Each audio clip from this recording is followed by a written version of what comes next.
¿Qué tal? Bienvenidos. Mil gracias por acompañarnos y tenemos este contacto informativo aquí en TVO 9 de la noche en La Mano Limpia, después de unos días, ¿no? que estuvimos fuera por el Día de Acción de Gracias y un par de días de vacaciones. Pero bueno, aquí estamos de regreso y esa noche, como les mencionaba anteriormente, tenemos en el programa a dos personalidades de la política estadounidense. Por una parte, el ex embajador de Estados Unidos ante la OEA, Luis Lauredo, demócrata. Luis, bienvenido al programa, gracias por estar aquí.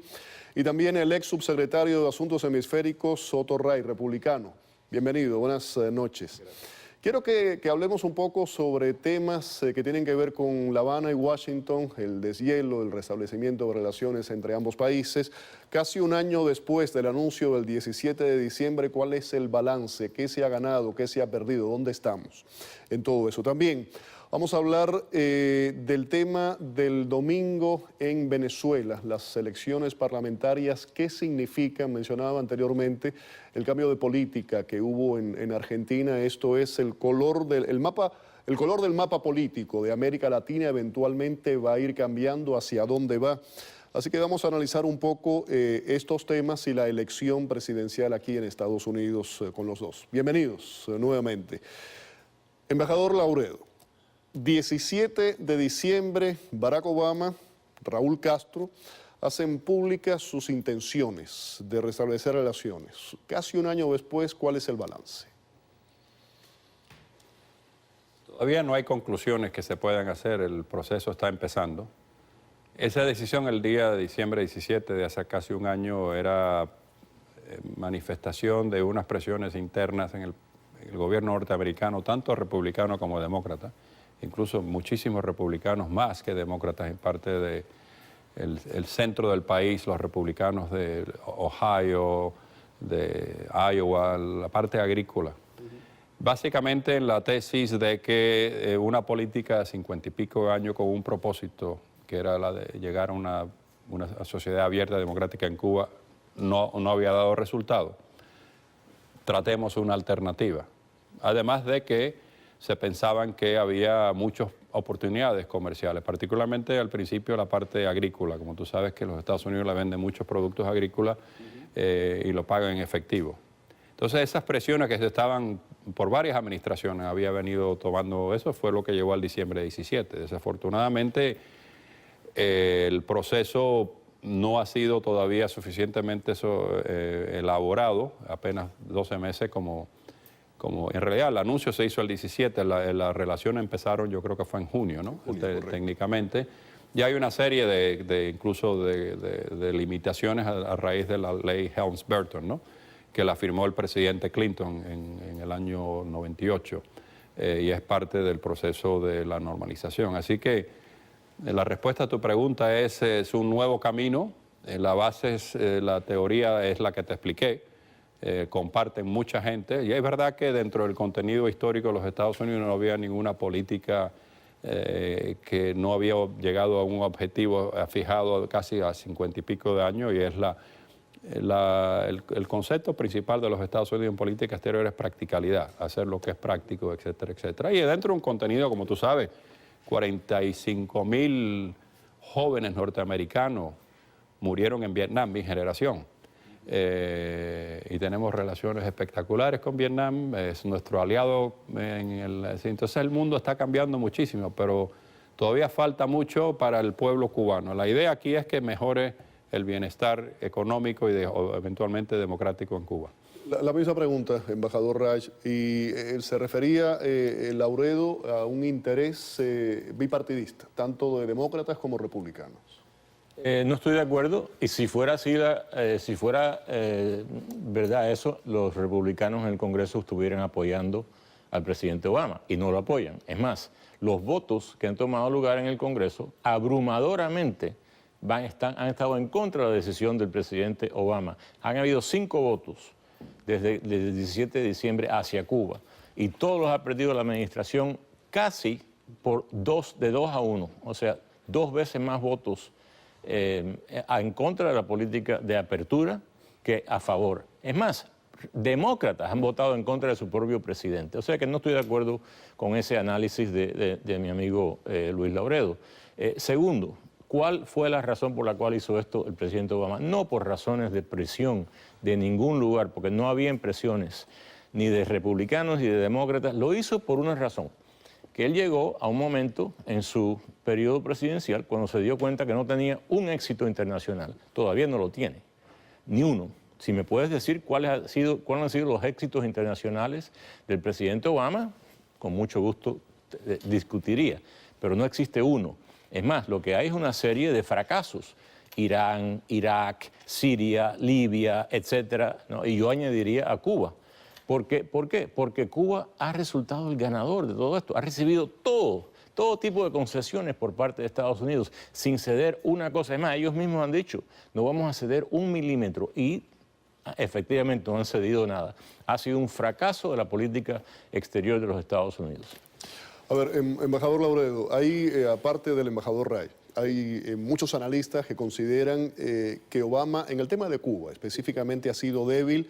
Por ejemplo, ¿cómo empieza todo esto? Cambio de espías por un contratista estadounidense, saca a Cuba de la lista de países que patrocinan el terrorismo, ha flexibilizado al máximo dentro de lo que él puede sus sanciones, y la pregunta es, ¿a cambio de qué? ¿Qué ha dado La Habana? Primero que nada, obviamente, tenemos discrepancia de criterio, y yo sé con nombre y apellido estos votos que se están tomando medio simbólicos, ¿viste? Primero que nada, resalto de nuevo que fue el presidente Clinton, cuando yo trabajé, que firmó Helms-Burton. Bajo mucha presión. Bueno, siempre los republicanos, cada vez que hacemos algo bueno, siempre buscan una excusa por qué lo hacemos bien, bajo mucha presión. Hay quien dice que Clinton no hubiese firmado la ley Helms-Burton. Sí, bueno, pero seguimos hablando teóricamente, como dice, pero el bottom line, como dice en inglés, es que lo firmó. Y es la ley. Entonces, seamos un poco justos, seamos un poco balanceados. Entonces, sí ha habido muchas presiones.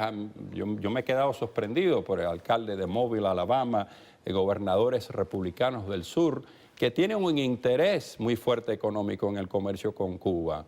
¿Cuál es justificable? O sea, no es que simplemente... Y el balance, la teoría, como dije anteriormente, es que eventualmente con el flujo de influencia, de ideas, de visitas, lleve a resaltar a Cuba, a llevarla a una sociedad más abierta. Valga resaltar, porque una cosa es tener opinión y otra cosa son los hechos, que casi 2/3 partes del régimen castrista, la dictadura castrista, se ha mantenido y ha crecido bajo presidentes republicanos que han vivido en esta comunidad del cuento que ellos son más duros contra Castro. Al fin del día, los Castros están en Cuba y 2/3 partes del tiempo, desde el año 59 al 2015, fueron presidentes republicanos. Así que nosotros, cubanos americanos, tenemos que empezar a enfrentar las realidades.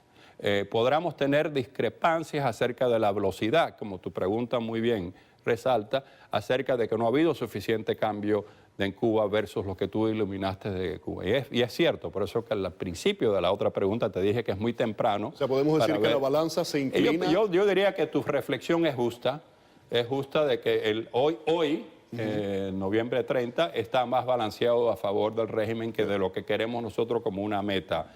Esto no es una decisión y son palabras que me nacen muy rápido a mí, porque yo he sido muy fuerte en la cuestión de Cuba, en cuestión de apoyar a Helms-Burton, pero aprendí de Henry Kissinger, republicano, el concepto de realpolitik, que quiere decir que es una realidad. Sé que viene ajeno a estos votos simbólicos que hay, que no tienen nada que ver con, excepto por propaganda. Estamos en un año electoral, Félix. O sea, así que siempre ubícate, como dicen en el Perú, de que han habido muchas presiones en los Estados Unidos hacia este caso. Y específicamente, por eso te hice un pequeño ejemplo. Son 42.000 o casi 45.000 norteamericanos jóvenes que murieron en Vietnam, incluyendo el gran norteamericano, el senador John McCain, republicano, el secretario de Estado de los Estados Unidos, John Kerry, que fue senador, los dos que fueron héroes de Vietnam. O sea que ellos mismos apoyan lo de Vietnam, y fue te recuerdo que lo de Vietnam es una cosa dramática, en el caso, en el sentido, en términos de pérdida, incluso de vida, que es al fin del cabo. Así que no es fácil hablar de lo de Cuba, y yo estoy de acuerdo en general que hoy no está tan balanceadas las cosas. La esperanza y la política que espero que podamos desarrollar dentro de esta locura del año electoral que tenemos un consenso bipartidista para mover esta agenda. Porque yo creo que republicanos y demócratas en general, del centro y los independientes, quieren llevar a cabo un proceso que lleve a la mejora de la economía de Cuba y consecuentemente a la mejora del pueblo cubano.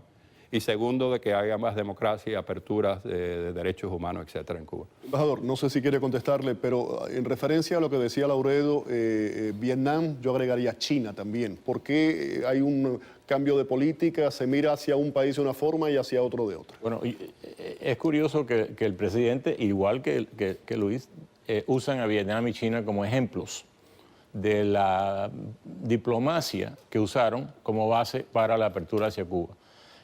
Yo no creo que ni Luis Lauredo ni el presidente Obama quisieran vivir 2 días en Vietnam o en China, porque no hay libertades ningunas. En China hay más prosperidad, por supuesto, que en Cuba y que en Vietnam, pero los 2 casos son fracasos de la política exterior de Estados Unidos, en mi opinión. En el caso de China se puede justificar la apertura por parte de Kissinger y de Nixon porque se usó como una balanza contra el expansionismo soviético. Hay que recordar que en aquellos momentos, en los años 70, la Unión Soviética estaba expandiendo por todo el mundo y se puede justificar la apertura hacia China.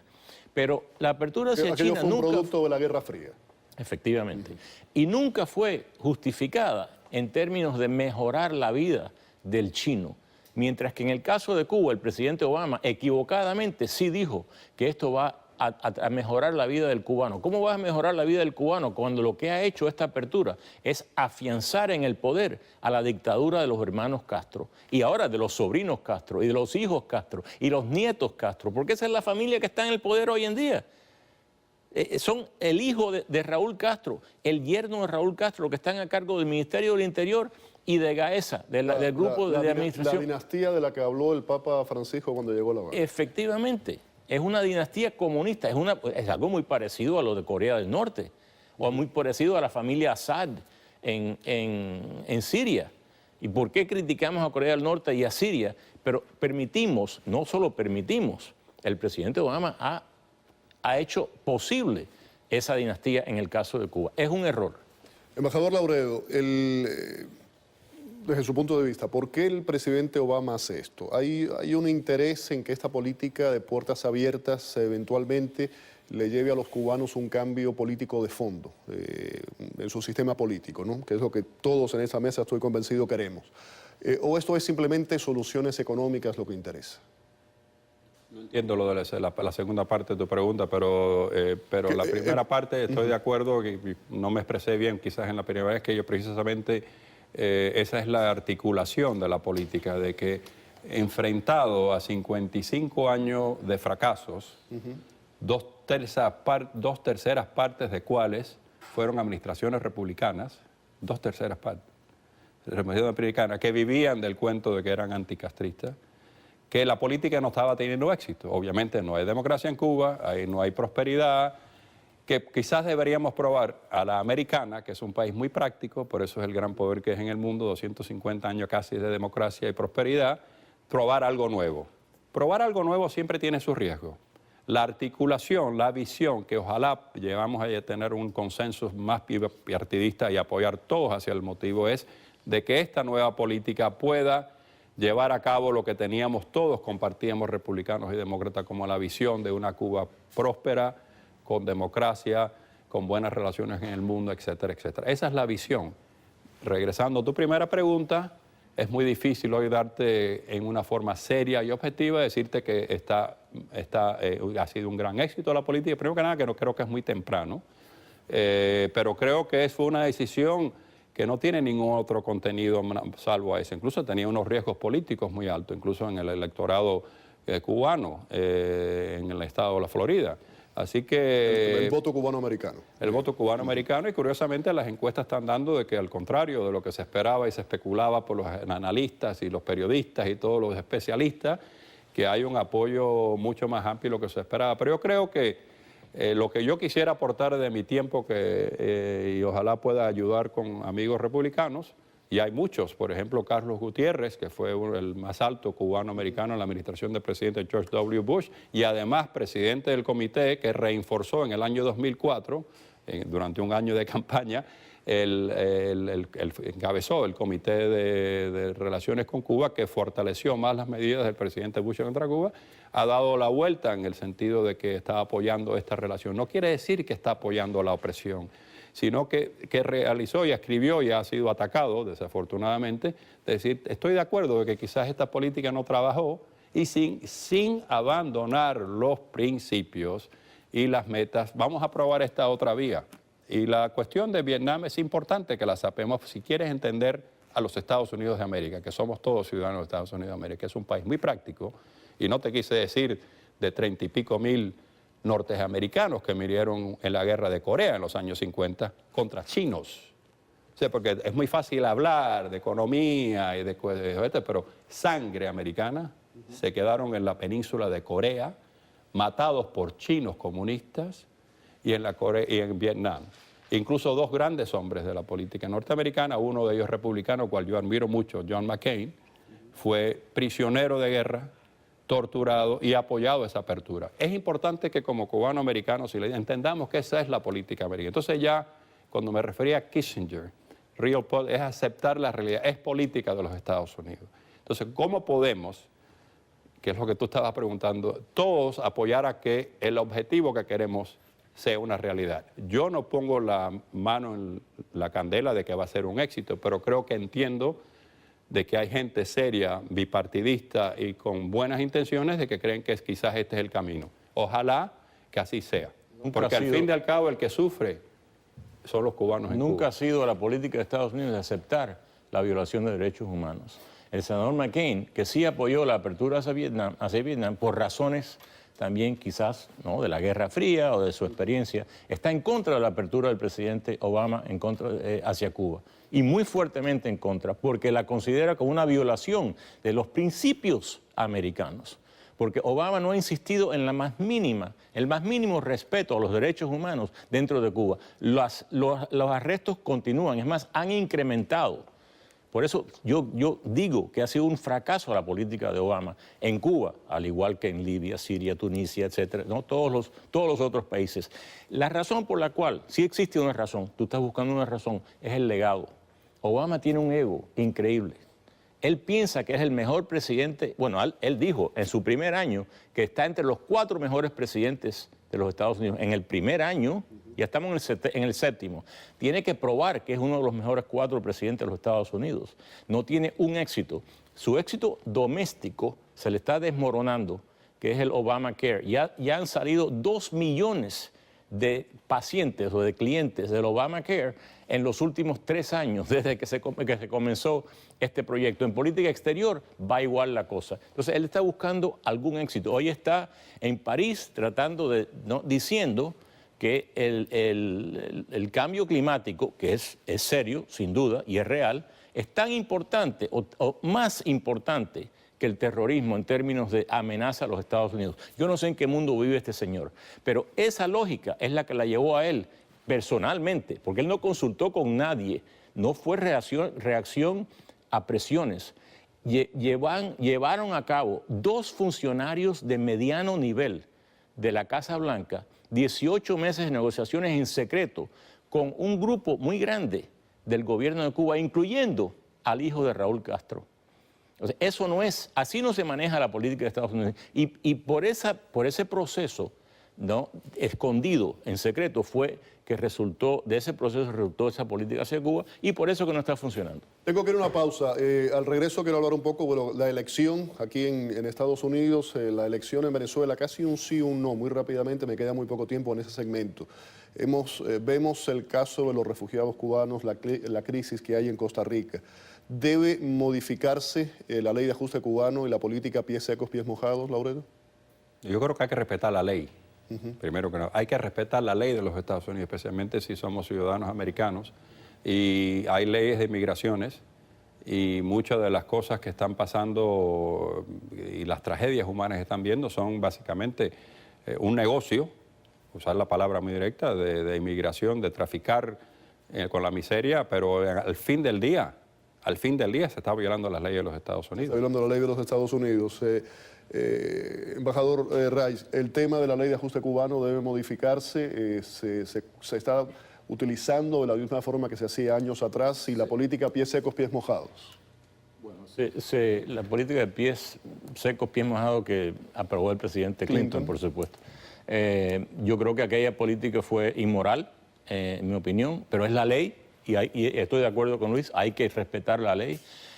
No se puede permitir abusar la ley está siendo abusada y el gobierno que no, ¿cómo se dice? Enforce, que no hace cumplir la ley, estoy mismo violando la ley. O sea, cuando un gobierno trata de darle la vuelta, como este presidente ha hecho, por ejemplo, en varias cosas domésticas y en el caso de Cuba, que ha tratado de levantar el embargo como la mayoría republicana en el Congreso no lo deja, ha tratado de levantar el embargo por actos de autoridad ejecutiva.